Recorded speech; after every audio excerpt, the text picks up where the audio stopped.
Vamos abrir a palavra do Senhor na carta de Paulo aos Efésios, capítulo 6, a partir do versículo 5.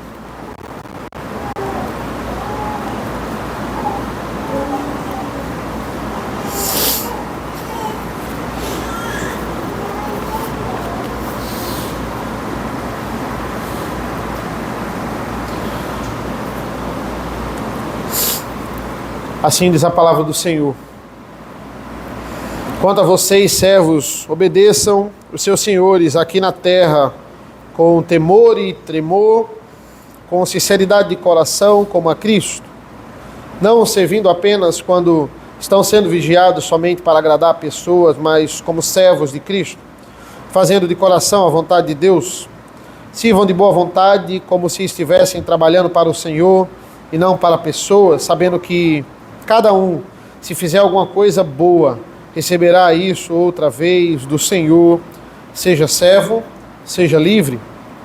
E vocês, senhores, façam o mesmo com os servos, deixando as ameaças, sabendo que o Senhor, tanto deles como de vocês, está nos céus e que não trata as pessoas com parcialidade. Senhor nosso Deus, nosso Pai, mais uma vez nós possamos ouvir a Tua palavra, entender o Teu maravilhoso Evangelho. Abençoa as nossas vidas nesta manhã, em nome do Teu Filho amado Jesus. Amém. Queridos, trabalho é o tema desta passagem aqui, o trabalho no Senhor, e também fechando ali o bloco dos mandatos. Agora ele vai falar sobre o mandato cultural. Trabalho é um fenômeno interessante. É nele em que nós reunimos o ápice da nossa alegria, talvez, e frustração, do nosso prazer e da nossa tristeza. Poucas coisas, por exemplo, quando eu preguei em Eclesiastes, descrevem tão bem a vida debaixo do sol como o trabalho. O mundo sempre remete trabalho a sofrimento. O mundo não se dá tão bem com o trabalho. As pessoas tentam se livrar dele, somente aquelas pessoas que idolatram o trabalho. Então aí começam a usar de forma errada. Trabalho é visto por poucas pessoas como dádiva do Senhor. Confúcio, pensador, referência dos asiáticos da antiguidade, ele vai dizer o seguinte: escolhas o trabalho que goste e não terás que trabalhar nenhum dia da sua vida. Sabemos que isso não é bem verdade, mesmo para as pessoas que trabalham com o que gostam. Muitas vezes o trabalho, mesmo quando você gosta, ele tende a ser muito, muito cansativo. O que nós podemos cravar sobre a relação de Deus com o trabalho é o que nós estamos vendo, por exemplo, em Provérbios. Deus, ele odeia quem não trabalha. Deus odeia o preguiçoso. Porque Deus é um Deus que trabalha. Ele é um Deus que trabalha constantemente. Jesus trabalha até hoje. E o Espírito Santo também. Muitas pessoas querem passar num concurso. Para quê? Para não depender do trabalho para sobreviver.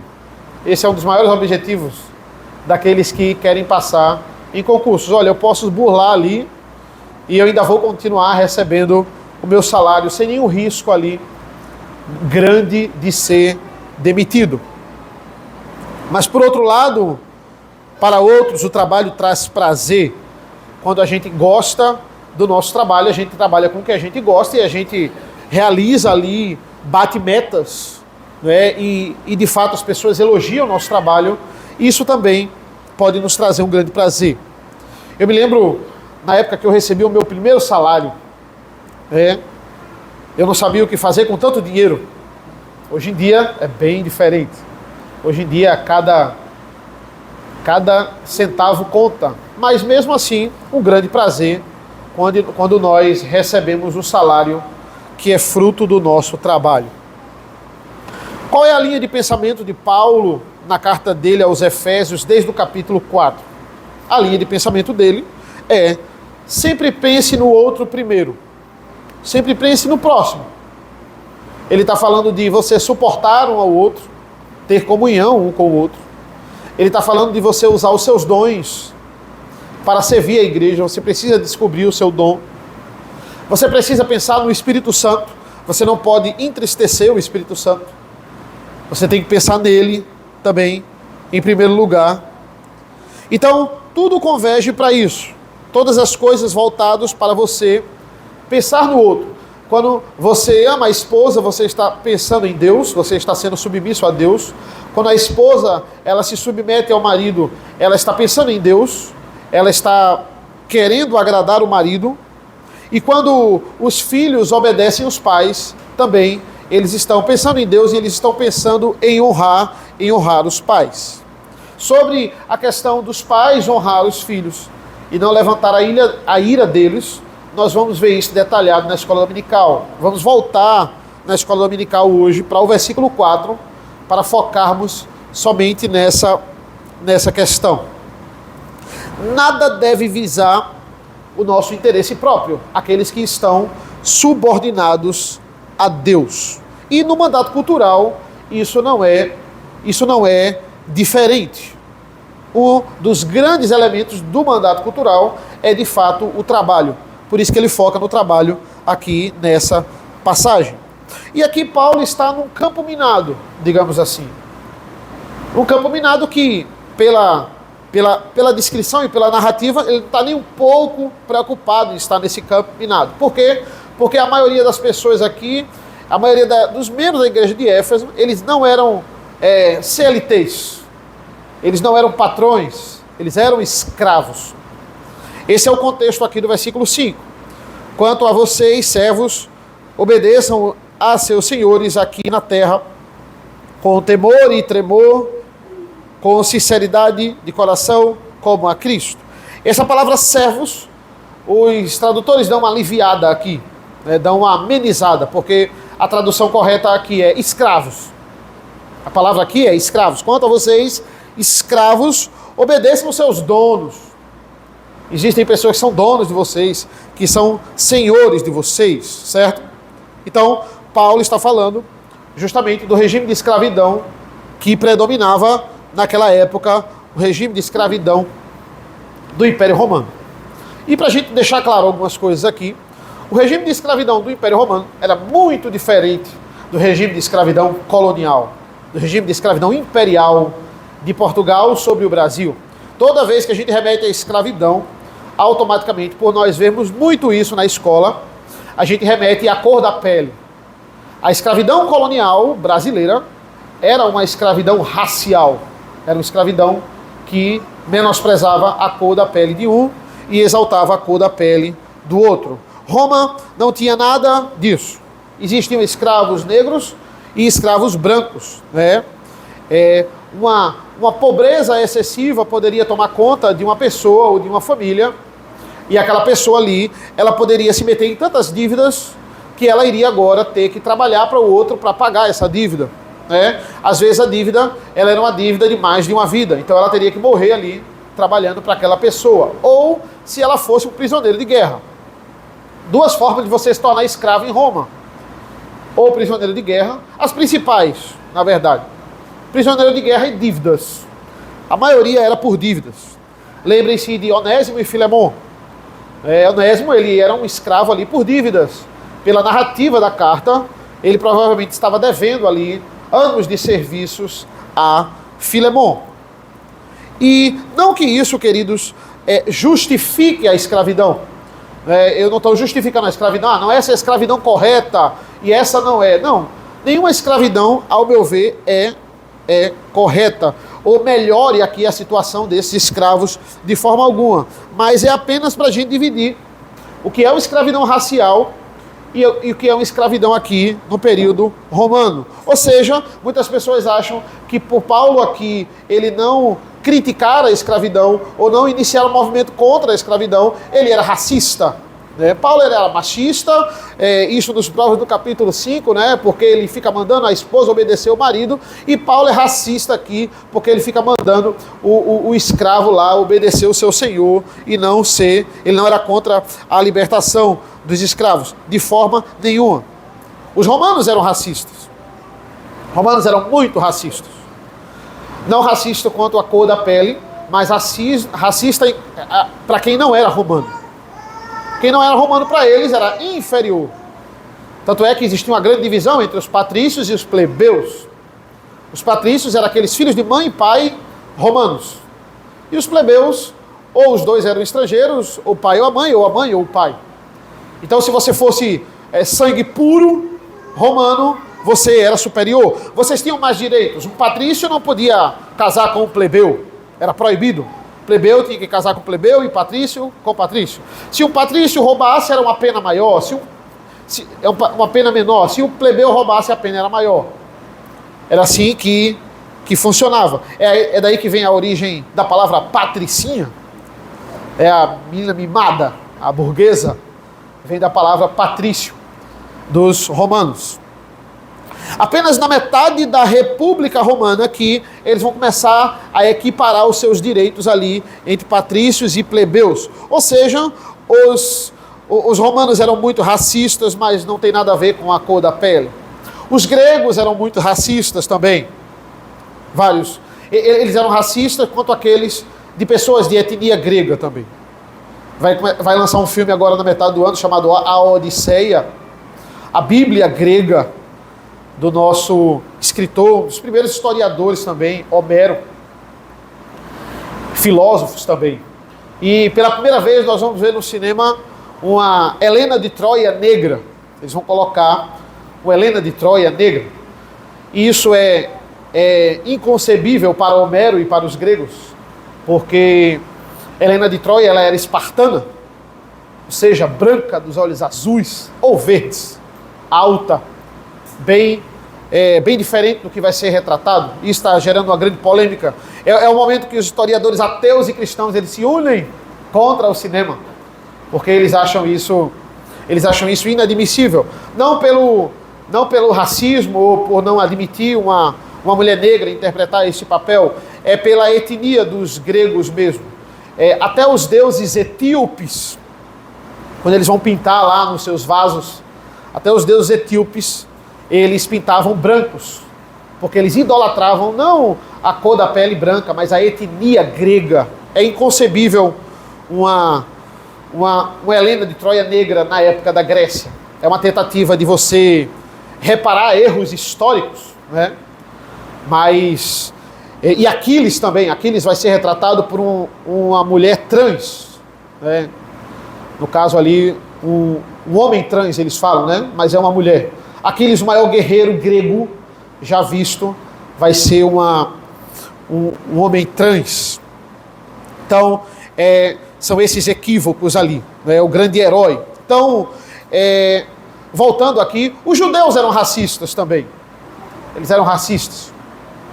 Eles acreditavam que eles eram superiores porque eles receberam a revelação do Senhor e os outros não.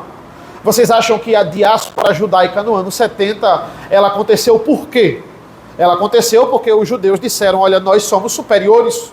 E os romanos, eles não vão nos vencer. Ninguém vai dominar Jerusalém, ninguém vai ser... Deus não vai deixar Jerusalém ser conquistada e o templo ser destruído. O mesmo erro que as pessoas antes do cativeiro cometeram. E eles vão se achar superiores, eles são maiores, eles têm a revelação. Então, isso aconteceu e eles foram invadidos ali também por uma questão de se acharem superiores. Quando o evangelho ele agora se espalha para toda a nação, isso é uma forma de mostrar ao judeu, olha, nunca foi mérito seu, sempre foi a graça de Deus que no Antigo Testamento se revelou a vocês somente, mas agora a graça de Deus se espalha. E não foi revelada somente a vocês no Antigo Testamento porque vocês eram alguma coisa, porque vocês fizeram alguma coisa.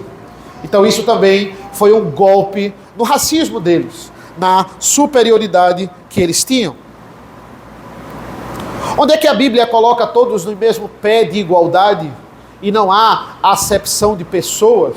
E é isso que ele diz no final aqui dessa passagem. Ele diz assim, porque e você, versículo, quando ele fala dos senhores para com os patrões, versículo dos senhores para com os servos, versículo 9, e vocês, senhores, façam o mesmo com os servos, deixando as ameaças, sabendo que o Senhor, tanto deles como de vocês, está nos céus, e que ele não trata as pessoas com parcialidade. Ele não fica dando privilégios porque uma pessoa é rei e porque outra pessoa ela é serva.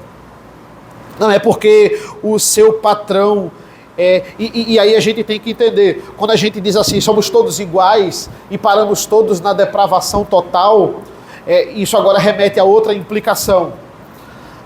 Não é porque somos todos iguais no pecado que nós não devemos obedecer a ninguém.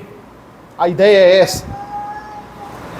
Quando aquelas pessoas lá de Coríntios diziam, eu sou de Cristo, eles estavam dizendo, Cristo é o nosso líder, ele não está aqui, então nós não nos submetemos a autoridade alguma. Somos todos iguais diante do pecado. Não é porque somos todos iguais diante do pecado que você não é para respeitar o seu patrão.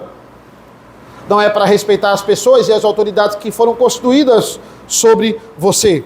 Uma coisa não tem nada a ver com a outra. Não é porque eu acho que o meu patrão, porque eu acho que o presidente, ou eu acho que o prefeito, ele não vai para o céu, que eu estou desobrigado de obedecê-lo. Ele não é crente, então eu não preciso obedecê-lo. Não. Paulo, ele é bastante criticado, porque ele não está aqui liderando um movimento social contra a escravidão. Ele é bastante criticado por isso, certo? Mas entendam que ele foi aqui criticado, né? Mas se a gente observar a maioria dos crentes na igreja de Éfeso, pode colocar aí mais de 80%, eles eram escravos, eles eram servos. Eu estou falando de uma membresia aqui de pouquíssimos senhores eles se converteram, né, aqui nessa época específica de Paulo. Então, porque Paulo não é a favor da libertação da maioria dos crentes. Esse é um grande ponto aqui. E entendam, em primeiro lugar, é óbvio que Paulo ele não é a favor da escravidão. Paulo ele não está falando isso aqui porque não é para isso mesmo, ele precisa ser, ele é a favor. Não, ele só não é a favor que um escravo fugisse endividado, com aquela dívida ali pendente. É o mesmo caso lá de Onésimo e de Filemon. A forma como ele trata é essa. Mas quando a gente vai, por exemplo, lá para 1 Coríntios 7, versículo 21, ele vai dizer assim, especificamente sobre isso: foste chamado sendo escravo, não te preocupes, mas se ainda podes tornar-te livre, aproveita a oportunidade. Ou seja, se você tem a oportunidade de pagar a sua dívida e você se vê livre desse senhor, então faça isso. Faça de tudo para não morrer um escravo. Não tem problema, se liberte. A Bíblia não é um livro que lidera movimentos sociais ou fala sobre isso. A Bíblia não é um livro voltado para a política ou economia. A intenção de Paulo é a intenção da Bíblia, é converter pecadores, é salvar pecadores. Paulo vai ser perseguido por um dos maiores imperadores daquela época e um dos mais loucos também. Paulo vai ser perseguido por Nero. A probabilidade aqui de Paulo viver e Nero ter sido a pessoa que o condenou é muito grande. Então imagine Paulo ser condenado injustamente, ser preso, e nós não vemos em nenhuma de suas cartas nenhuma linha falando mal de Nero. Nada, nem uma nota de rodapé ali, e Nero era mau. Ele era tão mau que ele enlouqueceu na sua maldade, e mesmo assim Paulo não vai criticá-lo, não vai falar mal dele de forma nenhuma linha, nenhuma característica. Como é importante nós respeitarmos a autoridade, como é importante nós respeitarmos as pessoas que estão acima de nós. Elas são pecadoras, muitas vezes elas nem são crentes, mas Deus, ele estabeleceu isso para nós. Um dos maiores exemplos que eu tenho sobre isso, sobre a autoridade na Bíblia, principalmente no Novo Testamento, é a passagem de Judas. Judas, quando ele está no livro de Judas, quando ele está usando um exemplo ali, e ele está falando dos falsos mestres. Uma das grandes características de um falso mestre, uma pessoa que é um falso crente, é não obedecer à autoridade. Ela finge que obedece, mas ela não obedece na prática.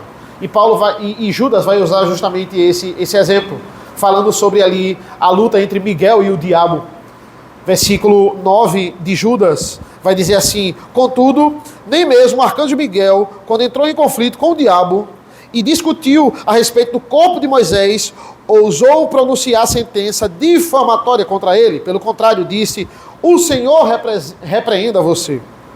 Esses, porém, agora ele está falando dos falsos mestres, quanto a tudo o que não entendem, difamam, e quanto a tudo o que não compreendem por instinto natural, como animais irracionais, até nessas coisas se corrompem.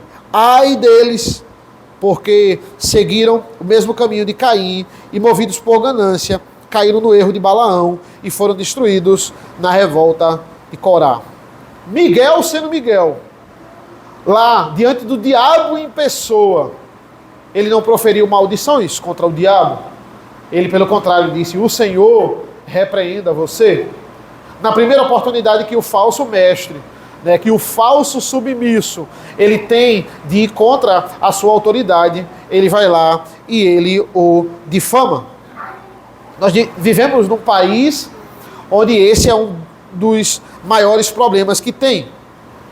A gente não respeita a autoridade, a gente não respeita os líderes, e os líderes também, eles contribuem muito para não serem respeitados. Eles fazem de tudo, na verdade, para mostrar a gente que a gente realmente não tem que respeitá-lo. Mas isso também não é motivo nem justificativa para nós desrespeitarmos a autoridade. Não há distinção se você é um patrão cristão, se você é um líder cristão, é uma pessoa que está à frente de um negócio, digamos assim, você tem que se comportar como tal. E se você é um funcionário cristão, se você é uma pessoa que se submete a alguém, a mesma coisa, cada um na sua esfera. Será que hoje não existe mais escravos? Não é? Eu, às vezes, pensando ali, historicamente falando, comparo muito a gente a um escravo romano. Porque, pela quantidade de coisas que nós pagamos ao governo, nós somos quase escravos. Né? Pelo menos uma escravidão ali por dívida. Uma dívida que não é nossa, mas que eles impõem para nós pagarmos. Uma pessoa trabalhar 40 horas por semana e ganhar em torno de pouco mais de R$ 1.600. E diante disso ainda tirar impostos. E se você ganha mais não tem problema, você tira mais impostos. Isso, não se engane, é o tipo de escravidão. E como eu disse no começo, Deus, ele quer que a gente trabalhe. Ele quer que nós trabalhemos. Isso é cumprir um dos mandatos. Ele vai dizer a nós: olha, 6 dias você vai trabalhar, você vai usar o seu sustento, você vai buscar o seu sustento, na verdade, e um dia é meu. Jesus, falando do Pai, vai dizer: olha, meu Pai trabalha até hoje e eu também. Ou seja, ele está dizendo: o meu Pai gosta de trabalhar. Muitas pessoas dizem que no 7º dia Deus dormiu. Deus nunca dorme. Qual é o sentido de descansar? É o mesmo sentido de descansar da gente do domingo. Não é dormir, não é ficar na cama dormindo. Ele vai contemplar a criação. E nós estamos aqui contemplando o nosso Redentor. Deus nunca pode cruzar os braços. Jamais. Deus nunca pode parar de trabalhar. Ele sempre está trabalhando. Porque no momento que Deus cruzar os braços, o mundo explode. O caos vai se instalar em um segundo que Deus cruzar os braços. Então, se você é preguiçoso e você não gosta de trabalhar, você escolheu o Deus errado para adorar. Porque Deus é um Deus que nos manda trabalhar, que trabalha e nos manda trabalhar. E do mesmo jeito que as pessoas buscam autossatisfação no casamento, como nós vimos, buscam autossatisfação na criação de filhos, as pessoas buscam a autossatisfação no trabalho. Essa autossatisfação e essa adoração a si mesmo, ela também está presente aqui. Qual é o grande segredo da vida? As pessoas elas buscam isso, profissões onde elas vão trabalhar pouco e ganhar muito. Esse é o grande segredo da vida. Esse é o grande pontapé. Você chegar para as pessoas e dizer assim, olha, eu trabalho tantas horas e eu ganho o dobro, o triplo que você. Eu trabalho menos, eu durmo mais. Né? Esse é o segredo da vida, esse é o alvo das pessoas. E entenda, nada contra você querer passar no concurso público, não.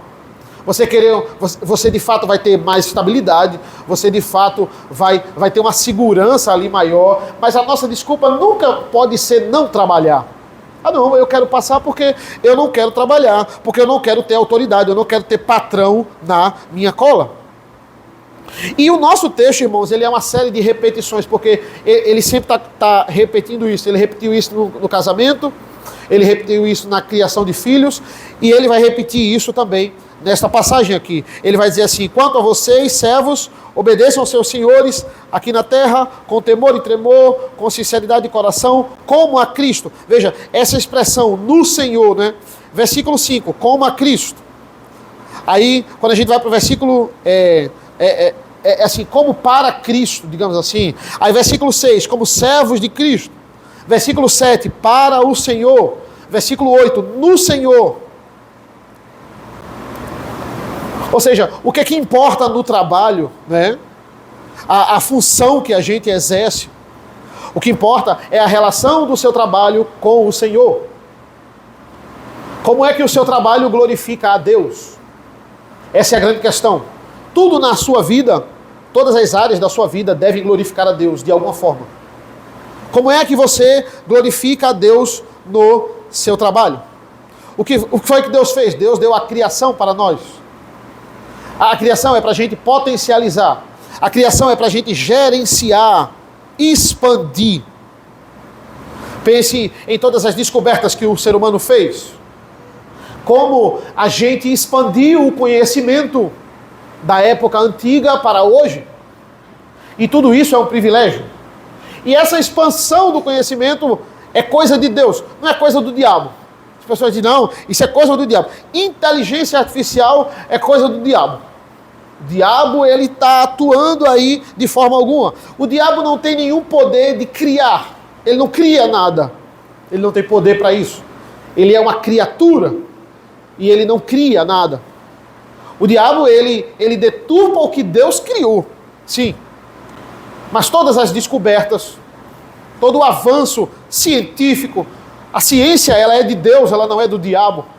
Nada é do diabo, nada pertence ao diabo. E tudo isso serve para o nosso crescimento. A própria Bíblia vai nos dizer, toda boa dádiva e todo dom perfeito vem do alto, descendo do Pai das luzes, em quem não há mudança, nem sombra de variação.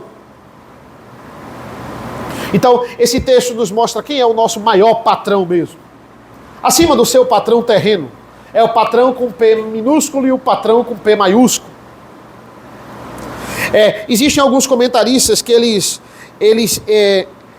falam de Paulo e a escravidão de uma forma diferente. Eu gosto desse ponto de vista. Eles dizem assim, olha, diante desse texto, Paulo, ele não critica o sistema de regime de escravidão naquela época, mas na prática aqui, se você agir como um patrão cristão e o outro agir como um funcionário cristão, esse sistema de escravidão aqui, ele não existe mais na prática. Onde escravos eram tratados como objetos. E os patrões só faziam maltratar os seus escravos. Ele vai dizer, se você colocar o que Paulo está colocando nesses versículos aqui na prática, o sistema de escravidão romano ele vai implodir. Não existe condições dele continuar. São comentaristas que defendem Paulo aqui, e não que Paulo precise ser defendido. Não que Paulo esteja querendo aqui ser defendido. Paulo, ele quer a submissão dos mandatos. Esse é o objetivo dele. Ele não entra nem no mérito aqui de que se é certo ou não. Ele quer que você, na condição que Deus lhe colocou, obedeça ao mandato espiritual, o social e o cultural. E é interessante um termo que ele coloca aqui, no versículo 5 ainda, ele vai dizer que o trabalho deve ser feito com sinceridade de coração. Olha, vocês devem fazer com sinceridade de coração. O trabalho de vocês tem que ser autêntico. Porque vocês estão sendo vigiados. E não é só pelo seu patrão.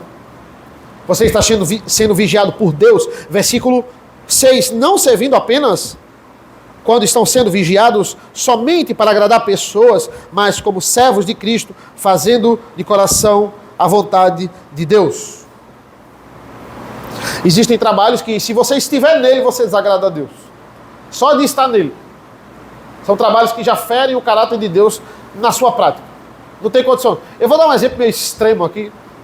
Mas, o meu trabalho é ser ladrão. Meu pai era ladrão. Me ensinou a ser ladrão. E eu sei roubar como ninguém. Sou bom nisso. Sou bom em enganar. Sou bom em roubar. Não tem como você ser ladrão e você ser cristão. Você tem que largar. E outras funções, veja, não é simplesmente porque você trabalha numa função que não ofende a Deus. Não, eu trabalho numa função que não ofende a Deus. Pronto. Deus não quer só isso de você. Deus quer mais. Ele quer que você trabalhe em algo que glorifique a Ele. Como eu disse no começo, você tem que buscar formas de glorificar a Deus. Não é só, estou com a minha consciência limpa, porque nada fere o caráter de Deus aqui na minha profissão.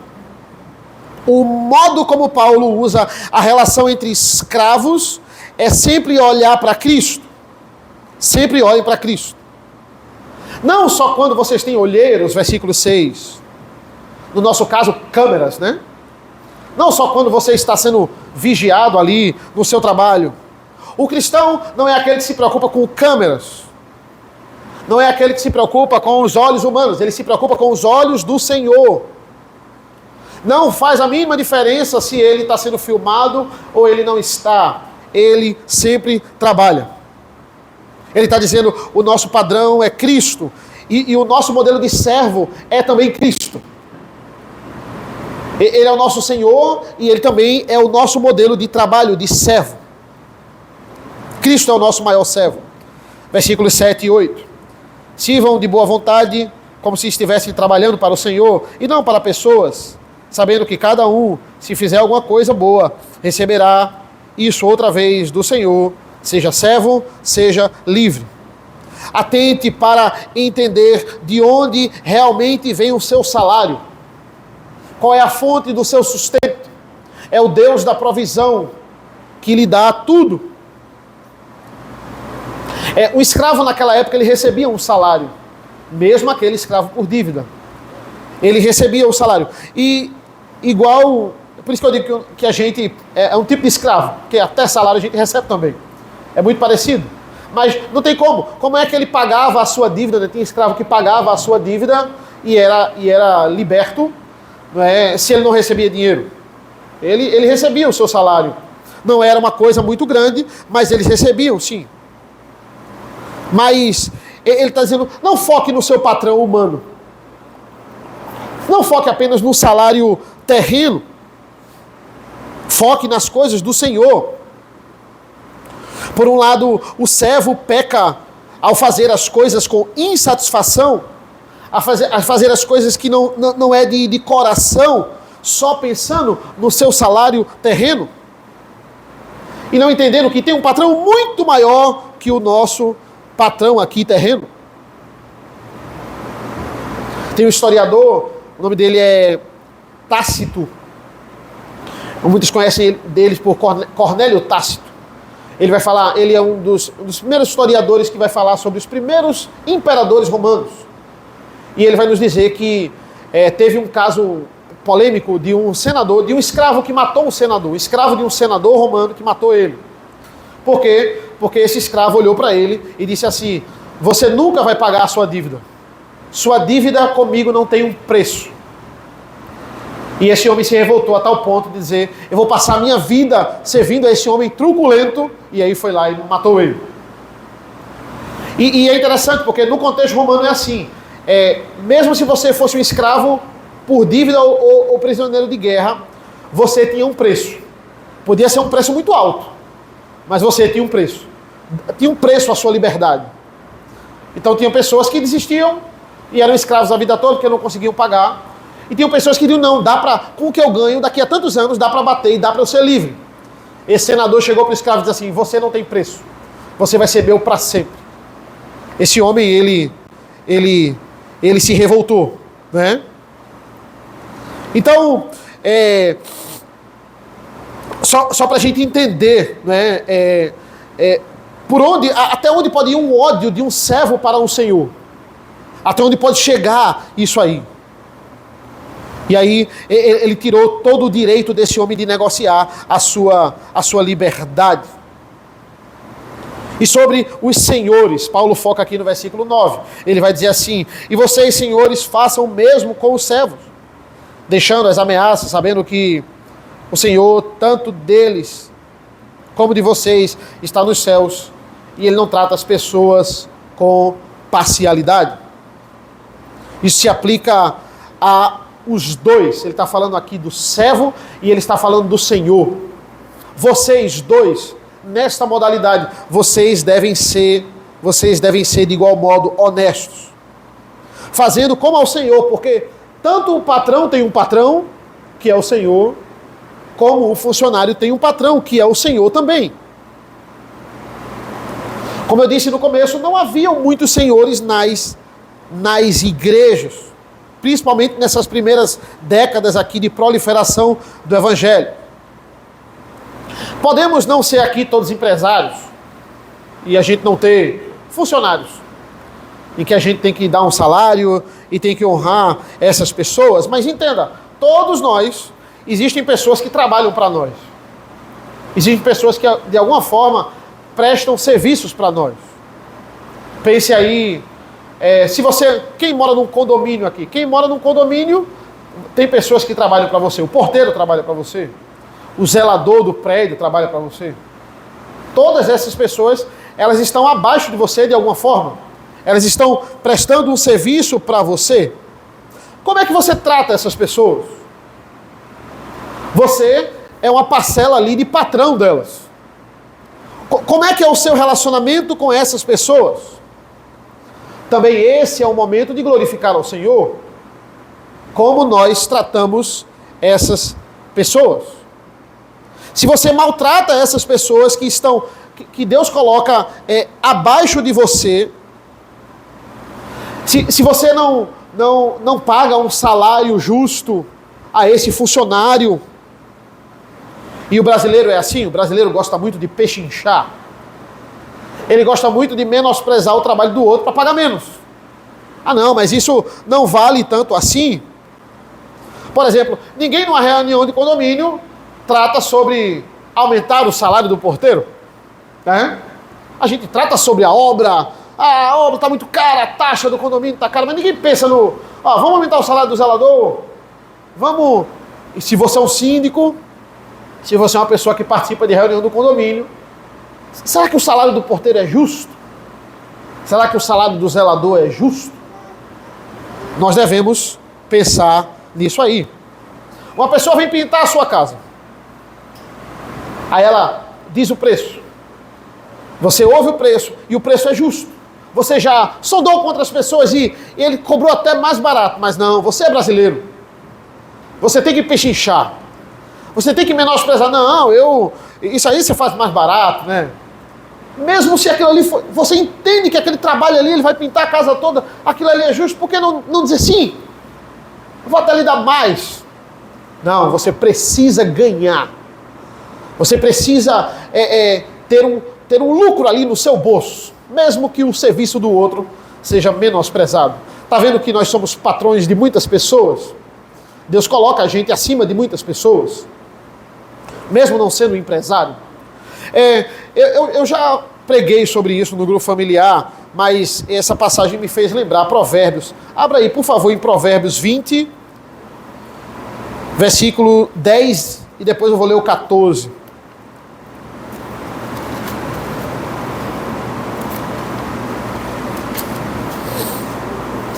Provérbios 20, o 10 e depois o 14.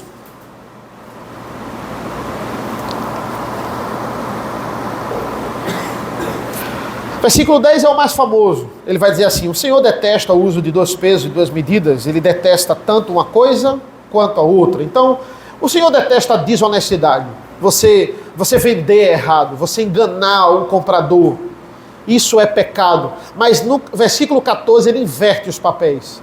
Ele vai dizer assim: não presta, não vale tanto, diz o comprador.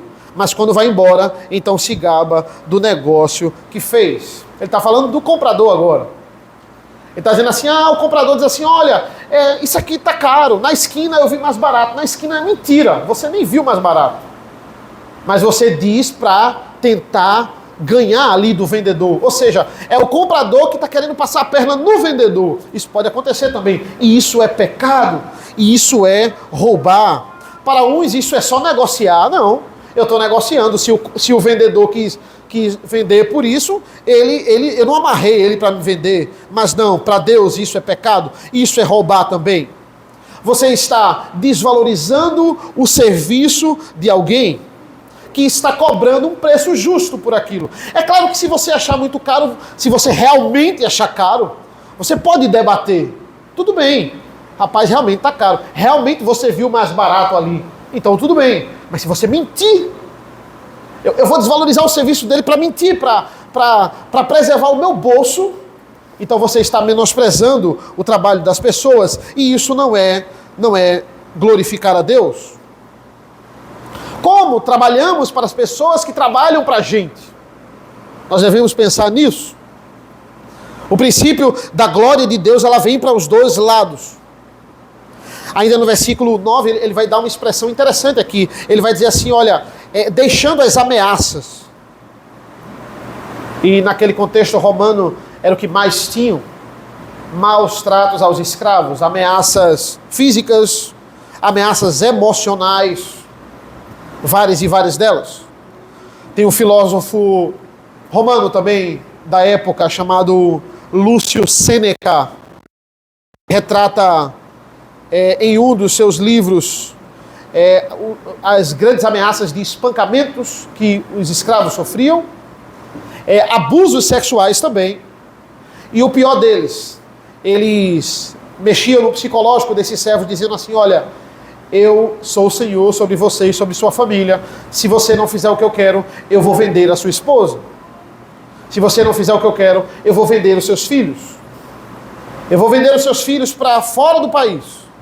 Eu vou vender a sua filha. Se você não fizer o que eu quero. Então, esses homens sofriam muitos abusos emocionais, psicológicos, abusos físicos. O comportamento de um senhor, de um patrão cristão, é um comportamento totalmente diferente de um patrão não cristão. A partir do momento que os seus servos, as pessoas que Deus coloca para lhe servir, elas não começam a ver uma diferença entre você e um patrão mundano, tem alguma coisa errada com a sua forma de gerir, com a sua forma de comandar. Eu não vejo diferença nenhuma, pelo contrário, ele é ainda pior. Tem gente que diz assim, de homens que são crentes, de homens que são autoridades na igreja. A gente vai analisar as pessoas que estão subordinadas a elas e elas falam coisas terríveis, que o patrão descrente da sua empresa não faz, mas esse homem que está na igreja faz. Que tipo de crente, que tipo de cristão, que tipo de liderança é essa? Então, aqui ele termina com o que nós chamamos de mandato cultural, né? Nós vimos o mandato social, na verdade, em 3 partes, né? Vamos terminar hoje na escola dominical. Nós vimos aqui o trato da esposa com o esposo, nós vimos o pai com o filho com o pai, como ele deve tratar o pai, e agora nós vamos ver na escola dominical o pai com o filho. Mas ele está dizendo, olha, um casamento bem ajustado é um casamento, isso é fundamental para o seu trabalho. Isso vai influenciar na forma como você trabalha. Isso vai influenciar na forma como você se relaciona com os outros, dentro e fora da igreja. E o diabo sabe disso. Por isso que ele ataca tanto o casamento. Por isso que ele quer destruir essas instituições. Casamento não é um mar de rosas. A gente não casa, irmãos, para ser feliz. É claro que o casamento, a consequência dele nos traz muitos e muitos momentos de alegria. Deus nos concede, sim. Mas o objetivo final do casamento é o mesmo objetivo do trabalho. É o mesmo objetivo de quando você usa os dons aqui na igreja, de quando você trata o seu irmão, é glorificar o nome de Deus e não pensar primeiro em si. Quem fica aí terminando o casamento, quem fica desobedecendo os pais, quem fica pedindo demissão, sem olhar as consequências para ser feliz, essa pessoa, ela é um covarde. Eu estou desistindo do meu casamento para buscar o meu egoísmo de ser feliz. Não, para de ser menino. Isso é hora de crescer. A minha esposa em casa precisa de um líder. As minhas filhas, elas precisam de um pai. Ninguém gosta de carregar a sua cruz. Ninguém gosta. Carregar a cruz é algo que é ruim, que é péssimo, é algo que é chato, não é agradável. Muitas vezes trabalho, casamento, criação de filhos. Tudo isso também faz parte do nosso processo de carregarmos a nossa cruz. E nós temos que assumir essa responsabilidade. E o Senhor é o nosso maior patrão, irmãos. Concluindo essa passagem. Ele está com as suas câmeras apontadas para o nosso trabalho, para o nosso serviço, dentro e fora de casa, dentro e fora da igreja. E essas câmeras, elas não estão apenas olhando o ambiente, elas estão olhando a sua alma, o seu espírito. Estão olhando para dentro de você, sondando o seu coração. Elas não enxergam apenas fora. Nós devemos cultuar o Senhor. Se você não está satisfeito com o trabalho, calma, pense, veja as possibilidades. Veja a outra, você vai sair de um e vai ficar sem fazer nada. Você precisa estudar. Você precisa ver as possibilidades. Eu tinha 18 anos e eu trabalhava numa escola horrível, com um salário terrível. E eu dizia assim, vou-me embora. É muito bom, você mora na casa dos pais. Assim, não quero mais trabalhar aqui. E não trabalho mais, né? Você está livre. Nunca fiquei sem trabalhar. Eu, mesmo quando saí dessa escola, continuei na licenciatura de História e trabalhando, fazendo um bico lá na empresa da minha tia, empresa de contabilidade. Continuei trabalhando. Até porque eu gostava sempre de pagar minhas coisas e minha mãe estava ali um pouco apertada com o ensino médio do meu irmão. E sempre trabalhei, nunca deixei de trabalhar. Mas tinha essa liberdade, ó, não gostei do trabalho, saio. Sempre vai ter comida dentro da minha casa e sempre não vai ter problema. Hoje em dia, não gostei do meu trabalho, continua nele, fica, né? Não é assim. Não gostei, permanece. A vida segue. Posso até mudar, mas tem que ter um planejamento, tem que ter um pensamento, tem que ter a longo prazo, não é assim. Não quero, vou buscar a minha felicidade. Não, uma vida de responsabilidade, não é assim. Hoje em dia eu não gosto do meu trabalho, eu continuo nele. A partir do momento que ele não estiver glorificando ao Senhor, eu vou pedir direcionamento para ele me ajudar a me dar um trabalho que o glorifique, claro. Mas eu tenho que ver, tem uma oportunidade fora, né? As pessoas me querem em outro lugar. Eu vou simplesmente sair para não ganhar nada. Se de fato Deus quer algo melhor para mim, Ele vai abrir as portas. Ele vai me direcionar. Ele vai me dar meios para glorificá-lo. E se nenhuma porta for aberta, é aqui que você tem que ficar mesmo, né? Fique feliz e glorifique ao Senhor com o que Ele lhe dá. Todas as bênçãos, irmãos, que nós recebemos do Senhor, elas não podem ser comparadas todas as dificuldades que nós passamos, na verdade, não podem ser comparadas às bênçãos que o Senhor nos deu. E se isso não é suficiente para você, todas as bênçãos que você ainda vai receber. Elas são muito maiores do que as dificuldades, entenda isso. O Senhor é um Deus gracioso, o Senhor é um Pai gracioso. E Ele não deixa faltar nada para o seu filho. Essa é a carta das bênçãos do Senhor. Nós estamos vendo isso. E eu concluo com Romanos 8, quando diz assim: porque para mim tenho por certo que as aflições do tempo presente não se podem comparar com a glória que há de ser revelada em nós. Amém, irmãos? Vamos orar. Senhor nosso Deus, nosso Pai, te agradecemos por esse momento. Te agradecemos porque o Senhor é com as nossas vidas. Abençoa-nos nesta manhã, nos capacita. Obrigado porque o Senhor nos faz entendermos a importância do trabalho.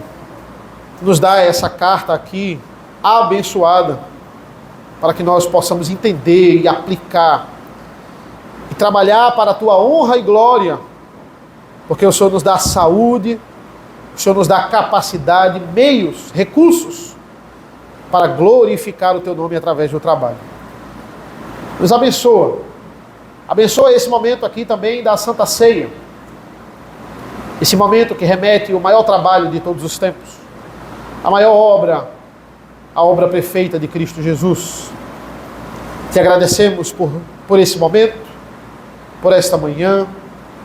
É isso que nós pedimos, em nome do teu Filho amado Jesus. Amém.